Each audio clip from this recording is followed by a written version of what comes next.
بسم الله الرحمن الرحيم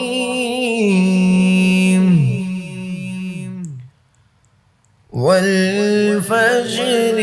وليال عشر والشفع والوتر والليل إذا يسري هل في ذلك قسم لذي حجر ألم تر كيف فعل ربك بعاد إرم ذات العماد التي لم يخلق مثلها في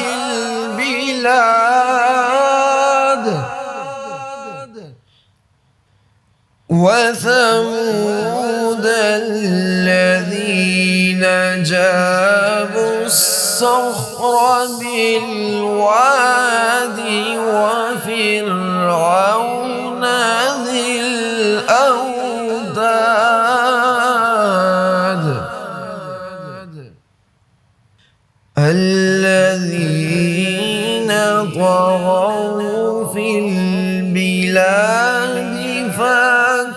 فأكثروا فيها الفساد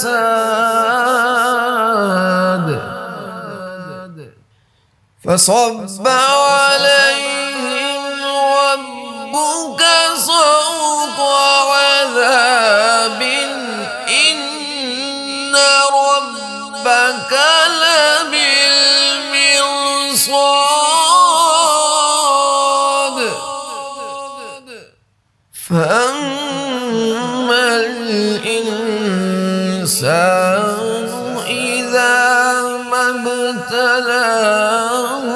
ربه فأكرمه ونعمه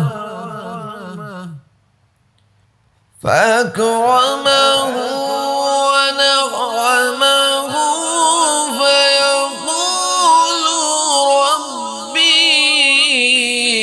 ربي أكرمن وأما إذا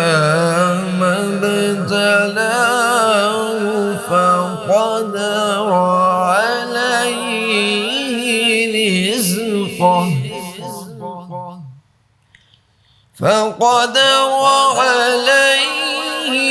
رزقه